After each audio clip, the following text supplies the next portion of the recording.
OK. Hare Krishna. Hare Krishna. Aujourd'hui, je suis avec Rasananda Prabhu, Roberto Arnoldi sur l'adresse, qui est le responsable du projet en Suisse, dans une petite ville qui s'appelle Langenthal. Merci beaucoup, Prabhu, d'avoir pris du temps pour faire cette petite Enchanté. interview. Hare Krishna. Et ce qui est bien, c'est que tu parles aussi français. Ça facilite beaucoup de choses. Oui, je parle un petit peu, pas trop bien, mais je peux me débrouiller. Très bien, oui. Alors, est-ce que d'abord tu peux nous donner en 2, 3 minutes un peu comment ce projet a pris naissance, en fin de compte? Ce projet a pris naissance, ça a commencé dans le an 2006 à Mhm. Berne. Ça, c'est la capitale de la Suisse. Ça a commencé avec un petit centre dans la ville. Et ce centre a commencé à grandir. Et pour ça, en 2007, on a commencé à chercher quelque chose de plus grand.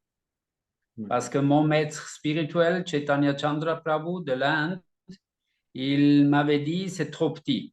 La salle du temple, c'est trop petit. Et je Mhm. lui ai dit dans ce temps-là, je lui ai dit, oui, je sais, Guru Maharaj, c'est un peu petit. Il y a trop de gens qui veulent entrer là et on n'a pas assez de place. Et après, Guru Maharaj m'a dit, non, non, non, non, c'est pas à cause des personnes, c'est à cause de Nitai Gaurachandra. C'est trop petit pour eux. Et pour ça, il m'a dit, il m'a donné l'instruction de chercher un plus grand bâtiment. Et ça, j'ai fait. 2007, on a commencé. Et 2008, après avoir vu beaucoup de bâtiments, on a trouvé ce bâtiment à Langenthal. Ça, c'est Mhm. près de Berne, mais c'est pas tout dans la ville, c'est dans la campagne. Et après, on a acheté ce bâtiment. Et de ce point-là, le temple, il a commencé à Langenthal. Oui. J'ai vu qu'à Langenthal, la salle du temple est vraiment grande. Oui, j'ai entendu parler que quelqu'un m'avait dit, j'étais jamais Bhaktivedanta Manor, mais quelqu'un m'avait dit c'est plus grand que le temple à Temple Room en Bhaktivedanta Manor en Oui, Angleterre. oui, c'est ça. Donc, quels sont les murtis qu'il y a dans le temple? Au début, c'était Nitai Gaurachandra, Mhm. mais je pense quand on est entré dans le temple 2 ans plus tard, 2010, Jagannath Baladev, Subhadra Devi sont apparus. Ah oui, C'est un dévot oui, qui faisait les Ratha Yatra. Il nous a demandé, il voulait acheter des Jagannath pour son Ratha Yatra parce qu'il voulait faire il faisait beaucoup de Ratha Yatra en Suisse. Alors, il a dit si on peut prendre soin de ces Ratha Yatra Jagannath dans notre temple oui, oui. quand ils ne sont pas au Ratha Yatra. Et je lui ai dit, bien sûr, enchanté. Dès que les Murtis sont venus, ce dévot, il a arrêté de faire les Ratha Yatra. Alors, ils sont venus, ils sont toujours restés. Et nous, on fait une fois par année, on fait Ratha Yatra pour eux. Et de ce temps-là, ils sont là. Après, parce que Jagannath Baladev, Subhadra Devi sont venus. Après, Garuda, il est venu. C'est un petit Murti en face de Jagannath. Et à la fin, non, et aussi dans ce temps-là, aussi Nitagore, Prahlad Nishingadev, un petit deity de Prahlad Oui. Nishingadev. C'est des Grihasthas qui ont été là. Ils sont partis, mais parce qu'ils ont pris leur murti dans notre temple. Ils sont restés chez nous. Et à la Mhm. fin, un dévot, il a apporté Radha Radhakanta, Radha Krishna Murti. Ça fait déjà, je ne sais pas exactement, comme 7 ans en arrière. Et on a aussi pris soin d'eux. Et de ce temps-là, ils sont là. Alors, c'est les 4 murtis qu'on a chez nous.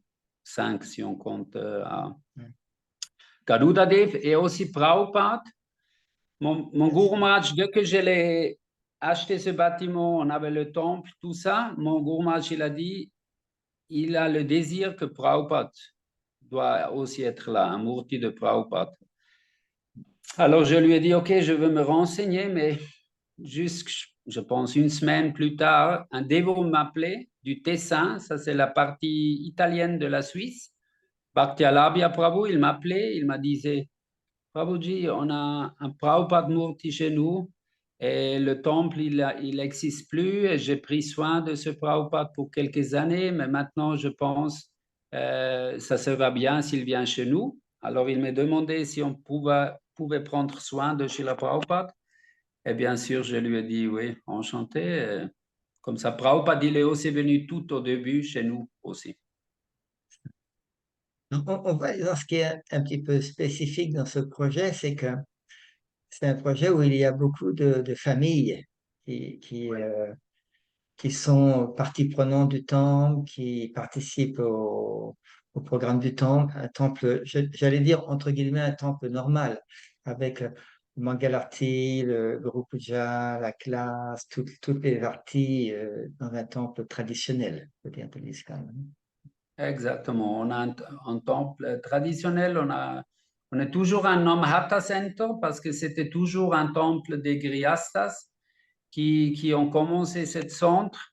Et les Grihastas, bien sûr, ils ont plus en plus, ils ont reçu des enfants. Et comme ça a commencé à grandir. Et ça, c'est aussi la raison pourquoi on a commencé l'école. Bien sûr, la vraie raison, c'est l'instruction de mon Guru Maharaj qu'il m'avait donnée en 2006, aussi quand j'étais en Inde. Il m'avait dit que je dois ouvrir une école en Suisse parce qu'il savait que je suis professeur. Dans ce temps-là, je n'avais pas des enfants. Aussi, les autres Grihastas dans notre communauté n'avaient pas des enfants. Alors, je lui ai demandé en 2006 quand je dois commencer ce projet. Et il m'avait dit, pour 5 ans, tu ne dois même pas penser en ça. Pour 5 ans, ça veut dire 2011. Il m'a donné l'instruction en 2006 que je commence à penser sur l'école 2011. Ça, c'était le point quand ma fille avait 4 ans. Mais elle n'était pas encore née dans ce temps-là. Ma femme n'était même pas embarrassée quand il m'a donné cette instruction. Alors, avec 4 ans, on a commencé le kindergarten pour le tout petit. Et ça, c'était le point quand j'ai commencé à me faire des pansements, comment commencer l'école. Oui, ça, c'était comme ça. Actuellement, il y a combien on pourrait dire, de familles de Grihasta, combien d'enfants vivent Il y a, dans ce projet? ouais, dans notre communauté, bien sûr, parce qu'on a commencé aussi l'école, ça attire aussi des familles Oui, parce qu'ils veulent envoyer leurs enfants dans une école parce que c'est la seule école dans la partie Allemagne, ça veut dire Autriche, Allemagne, Suisse, il n'y a qu'une école de Krishna, on pourra dire. Et pour ça, des familles viennent. Pour l'instant, on a environ, je ne sais pas exactement, mais environ 10 familles, 10 familles ou 12 familles. Et des enfants, à l'école, on a 18 enfants. Mais il y a aussi quelques-uns qui sont encore trop petits, qui viennent plus tard. Mais ça va être toujours un changement. Des uns vont devenir plus âgés, ils vont sortir de l'école et des nouvelles entrent à l'école. Mais on est une petite école, 18 enfants. Ça, c'est âge mix. Ça veut dire tous oui, les âges sont dans la même, parce qu'on ne peut pas oui. faire pour toutes les classes. Oui, comme ça, on le fait. L'école actuellement, je veux dire, l'enseignement est donné en allemand, je pense. Exactement. L'enseignement est en allemand parce qu'on a dans les parties alémaniques en Suisse, mais aussi on doit enseigner le français parce que ça c'est obligatoire en Suisse parce qu'on a Ah, la oui. Suisse romande, la Suisse française en Suisse. Pour ça, on doit leur donner des classes de français, mais aussi on donne des classes d'anglais. Alors, Oui. mais ouais. Ça veut dire que les enfants, ils ont beaucoup de chances de pouvoir être en contact avec plusieurs langues quand ils sont jeunes. Exactement. Oui, Le plus important, c'est l'anglais, bien sûr. Après l'allemand et le français, c'est aussi un peu difficile toujours pour les enfants dans la Suisse alémanique parce qu'ils doivent apprendre le français, mais ils n'ont presque pas de contact avec des personnes qui parlent français. Ça, c'est un peu dommage parce que l'inspiration est très bas pour les enfants d'apprendre une langue qu'ils ne peuvent pas pratiquer dans leur vie générale. En contre, avec l'anglais, c'est très facile, spécialement dans notre ISKCON, parce qu'il y a toujours beaucoup de dévots qui viennent de visite et tous parlent l'anglais. Alors, ils ont beaucoup de possibilités de pratiquer l'anglais. Est-ce que, disons, quand tu parles d'école, tu disais tout à l'heure que tu étais déjà enseignant toi-même, c'est-à-dire au niveau Exactement. personnel. Est-ce que l'école, par rapport à l'école traditionnelle, on pourrait dire suisse, qu'est-ce qu'il y a de spécifique dans cette école-là qui, je pense, est donné, les enseignants sont tous des dévots, je pense, dans cette école, non? Les enseignants sont tous des dévots, ça c'est une chose.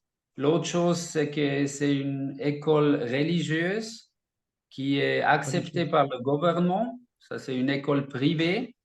Le nom de notre école, c'est New Sandipani Ashram. On ne voulait pas nous donner la permission pour cette école.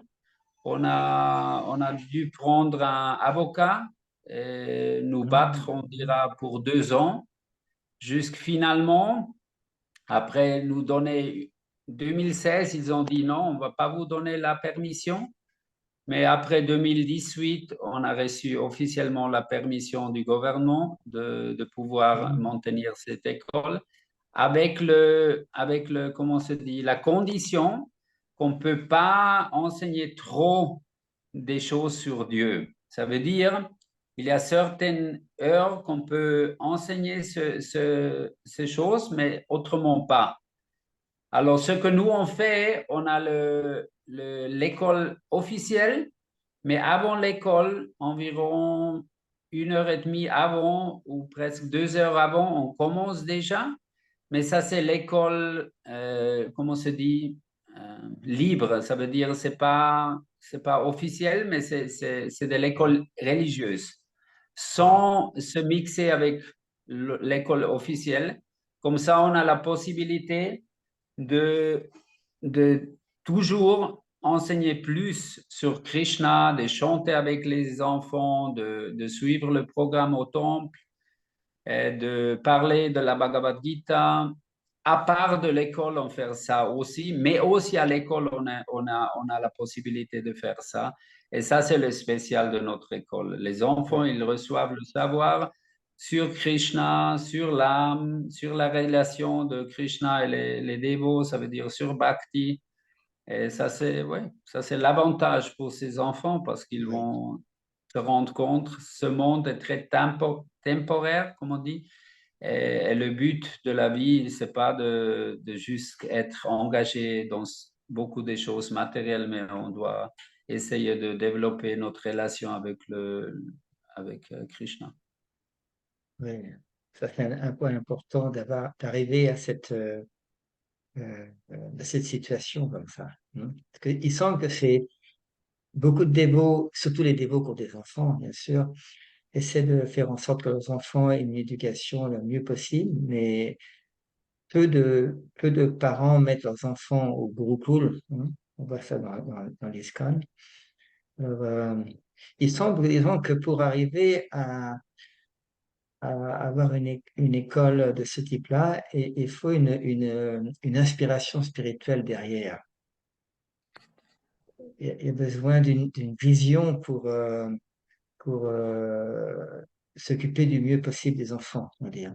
Qu'est-ce que tu as toi-même comme réalisation, on pourrait dire, comme tu as été enseignant avant de joindre l'ISKCON, par rapport à ce service d'enseigner? Je sais que tu fais beaucoup de cours dans l'école. Qu'est-ce que tu as comme réalisation par rapport à toi-même, ta famille, les enfants que tu t'occupes? La réalisation est qu'ils reçoivent quelque chose. On dit toujours l'association nous va influencer. Et pour ça, Prahlad Maharaj l'a dit, de tout début, on doit enseigner les enfants dans la conscience de Krishna. Et mon maître spirituel, il a toujours dit, si on peut donner cette plateforme cette base de la conscience de Krishna aux ses enfants, même si plus tard ils vont faire des expériences dans le monde matériel, ça veut dire qu'ils suivent peut-être un certain âge, des uns vont peut-être essayer d'aller dans la vie matérielle. Oui. Mon maître spirituel toujours m'a dit, ils vont retourner dans la conscience de Krishna parce qu'ils ont fait une très profonde expérience qui va jamais, on pourra dire, les laisser aller loin. Mais mon expérience jusqu'à présent, parce qu'on a seulement 2 enfants qui ont fini notre école, ils sont très, très sérieux dans la vie spirituelle. Un de ces enfants est allé en Inde et vit maintenant dans l'ashram comme brahmachari. Ma fille qui a fini l'école, elle va être initiée l'année prochaine. Elle a seulement 16 ans, mais elle veut être initiée. Elle va aussi devenir professeure dans notre école. Alors, très naturel, même s'ils ont certaines inclinations matérielles, si on leur donne l'éducation avec de l'amour, pas forcer rien, on force rien à nos enfants. On les force pas à chanter, on les force pas à prendre part dans les programmes, on les force pas à couper les cheveux, on les force pas à mettre des vêtements dévotionnels. Toutes ces choses-là, on les force pas, mais en donnant nous-mêmes l'exemple, en être naturel dans la conscience de Krishna, l'inspiration vient de eux-mêmes, finalement, de pratiquer la conscience de Krishna. Et ça, je pense, ça c'est un très grand avantage de ce que les enfants ils reçoivent chez nous. Oui, oui. C'est-à-dire c'est le côté inspiration qui est là. Exactement, c'est l'inspiration, c'est pas, parce que beaucoup de fois, et ça c'est la faute que je vois dans les autres cours, ils exigent quelque chose des enfants que les adultes eux-mêmes ne sont pas capables de le pratiquer. Tu dois chanter 16 rangs, tu dois t'élever toujours au Mangalarti, mais eux, ils ne le font pas. Alors, qu'est-ce que c'est et eux, ils ne sont pas bêtes, ils sont intelligents, les enfants, ils voient, ils observent. Et pour ça, beaucoup de fois, ces enfants, aussi eux, ils ne peuvent jamais quitter la conscience de Krishna. Même ceux qui ont souffert des maltraitements dans les écoles, ouais, c'est pas joli ce que c'est passé, mais même eux, ils ne peuvent pas s'éloigner de la conscience de Krishna. Mais qu'est-ce qu'on peut dire de ceux-ci qui n'ont été jamais forcés? Pour ça, moi, je suis très curieux comment tous nos enfants vont se développer dans le futur. Mais je suis positif que ouais, la plupart va être vraiment bien. Et ils vont continuer à pratiquer, j'espère, pour toute leur vie, et faire de l'avancement. Et finalement, on espère qu'ils retournent chez Krishna, comme on espère aussi pour nous qu'on retourne cette vie chez Krishna. Les enfants qui sont dans l'école, ils ont entre quel âge et quel âge actuellement? Non, parce que notre école, elle commence avec kindergarten, ça veut dire ils commencent à venir à partir de 4 ans jusqu'à Ouais, l'âge de, disons, 16, 17 au plus c'est tard. ça. Ils peuvent être En chez nous. français, kindergarten, on dit la maternelle. C'est Ouais. c'est ça.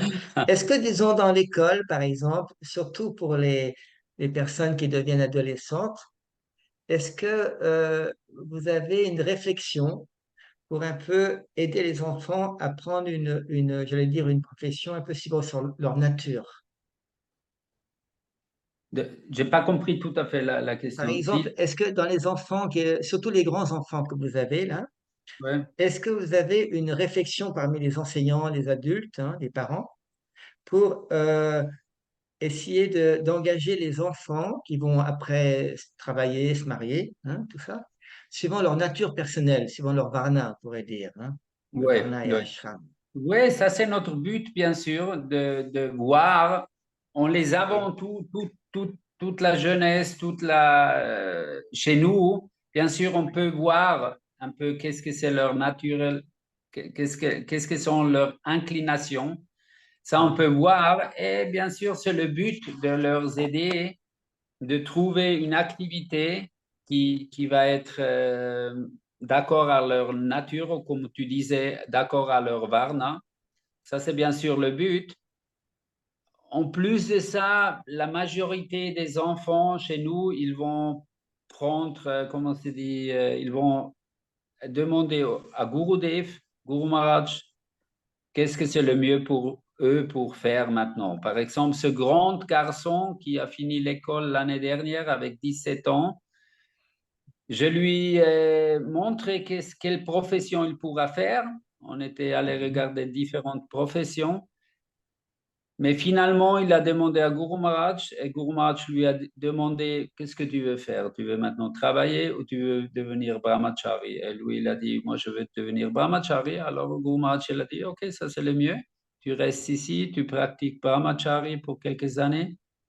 Et après plus tard, tu vas entrer dans le Grihastha Ashram et tu vas voir à cause de ça. Ça, c'est très important aussi pour nous, qu'on ne va pas les forcer dans une certaine activité qui n'est pas accord avec leur nature. Mais ça, c'est aussi très dépendant des parents, parce que nous, notre influence est limitée.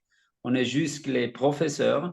Mais si nous, on pourrons décider, on faisait comme ça que tous sont engagés d'accord à leur nature. Mais il y a des parents qui ont déjà une vision, en moi, ma fille ou mon fils doit devenir ça ou ça. Il n'y a pas beaucoup, mais il y a quelques-uns. Et on peut pas, comment dire, on peut pas décider pour eux. C'est leur décision, finalement. On leur donne des conseils, mais on peut pas décider. Ils sont, disons, en t'entendant, que dans ce centre-là, il y a une sorte d'harmonie entre la guidance spirituelle, par exemple, principalement de Chaitanya Chandra Prabhu, qui est maître spirituel de l'ISKCON et qui vit principalement en Orissa, en Inde, et les parents, les enseignants et automatiquement les enfants. Exactement, surtout parce que la plupart des parents sont des disciples de Chaitanya Chandra Prabhu Oui, et les autres, il y a quelques-uns qui sont disciples des autres gourous, mais ils ont aussi une connexion, au moins ils acceptent Chaitanya Chandra Prabhu comme une autorité. Et comme ça fonctionne. C'est toujours comme ça, hein. Dans des centres, dans des temples, l'unité vient du leader. oui, Si ça est là, l'unité va être là. Et ça, c'est une raison pourquoi beaucoup de projets ne fonctionnent pas ou ont des problèmes à fonctionner. oui, Ou comme on voit dans le passé avec le système des Acharya, Zonal Acharya, il avait beaucoup de projets qui fonctionnaient, mais seulement quand le Acharya il était là. Dès que l'Acharya il part, toujours des difficultés viennent, ça c'est une problématique. Mais si on a la possibilité d'être guidé par un maître spirituel qui veut faire ça, qui est qualifié à faire ça, oui. ça c'est la meilleure situation parce que notre connexion avec Krishna est seulement possible par le maître spirituel bona fide, comment c'est dit, bonifié, Authentique, authentique, authentique, en français. parce que lui, le médium transparent à Krishna, alors ça veut dire, par lui, on peut comprendre ce que Krishna veut. Et Oui, si on juste essaye très humilde, on essaye de suivre ce désir, ça va être toujours un succès. Parce que ce n'est pas le désir de nous-mêmes, c'est aussi même pas le désir seulement du maître spirituel, c'est finalement le désir de Krishna. Alors si Krishna a un désir, les choses vont manifester. Pour ça, j'étais toujours convaincu, cette école va se manifester parce que c'est le désir de mon maître spirituel. C'est pas mon désir, c'est le désir du maître spirituel. Et même si on a eu tellement de problèmes pour recevoir cette permission, toujours je savais d'une manière ou d'une autre, Krishna, il va arranger ça. Oui, merci beaucoup pour avoir partagé ces points très importants qui sont également une source d'inspiration, hein, pour tous les dévots qui veulent, qui sont concernés pour essayer de faire quelque chose pour l'éducation. C'est pas facile. Qu'est-ce que tu donnerais en conclusion comme conseil, on pourrait dire, à des dévots qui ont des enfants ou des centres qui ont et quelques familles, des enfants, pour démarrer dans cette voie-là, pour essayer d'aller dans cette direction? J'ai juste parlé à un dévot en Allemagne qui vit dans la communauté de Singhachalam. Ça, c'est la communauté où Lord Nishingadev, pas Lord Nishingadev est là. Il a juste qu'il est en train d'avoir un enfant, ou sa femme, bien sûr. Et son frère, il a aussi juste eu un enfant qui a 2 ans. Et il m'a juste dit qu'ils sont en train aussi de au moins penser sur de aussi ouvrir une école chez eux. Et oui, ça c'est ce que je peux fortement, comment on dit, conseiller aux toute communauté d'avoir leur école. Parce que le problème c'est, et ça mon maître spirituel m'a toujours dit, si on a des enfants, on doit les protéger de l'influence de Maya. Et la plus forte influence de Maya, c'est à l'école. Alors pour ça, il m'a toujours dit, envoyez vos enfants pas à l'école publique, mais éduquez vos enfants dans votre propre école ou au moins au homeschooling, ça veut dire dans la famille, dans la maison, éduquez-les là parce que l'influence est trop grande des autres enfants. Pour ça, ma observation, c'est ceux qui réussissent pas à faire ça et ils disent, oui, mais ça fait rien parce que nous, on a aussi visité l'école publique et on est toujours devenus des dévots. La plupart des temps, ces enfants deviennent juste des karmistes. Ça veut dire ils ont des noms spirituels, mais l'influence était trop grande et les parents n'ont pas d'influence sur ces enfants. Et eux, ils deviennent des normaux matérialistes. Ça, c'est une grande pitié parce qu'ils auront eu l'opportunité de grandir en conscience de Krishna et ouais, on la rate. Mais beaucoup pensent, ah, c'est trop fanatique, ils doivent se débrouiller dans le monde matériel. Mais ils ont une vue c'est pas une vue juste parce que si on les éduque dans la conscience de Krishna, ils vont être aussi éduqués matériellement parfaitement et ils vont se débrouiller mieux que tous les autres enfants, même dans le boulot, dans la vie normale, parce qu'ils reçoivent pas que l'enseignement matériel, mais ils reçoivent quelque chose de beaucoup plus important aussi, c'est l'éducation spirituelle. Et ça, ils ne réalisent pas. S'ils reçoivent les deux, comme ils peuvent pas en profiter, ils vont toujours en profiter. Pour ça, j'encourage à tout le monde de vraiment pas faire cette faute, de penser, oh, c'est pas de problème, je vais les envoyer dans l'école publique. On ne devrait jamais faire ça. Merci beaucoup, Rasananda Prabhu, pour avoir Merci beaucoup. partagé clairement. Prabhuji, merci beaucoup pour le temps et pour les questions, pour ton association. Viens nous visiter de nouveau. Et tout le monde qui voit ce vidéo, vous êtes toujours, comment se dit, invité à nous visiter notre projet, notre école, notre temple. Jusqu'à envoyer-nous un message pour qu'on puisse voir si on a assez de possibilités pour dormir. Mais sinon, tout le monde est toujours invité de venir nous visiter. Je mettrai dans la description de la vidéo les détails, hein, le Comment? site. Je mettrai les détails dans la description de la vidéo pour que les gens intéressés puissent te contacter. Hein. Exactement, tu peux le mettre là et ils peuvent nous contacter. OK. Hare Krishna, Prabhu. Merci Hare beaucoup, Krishna. Prabhu. Dandavat. Hare Hare Krishna. Krishna.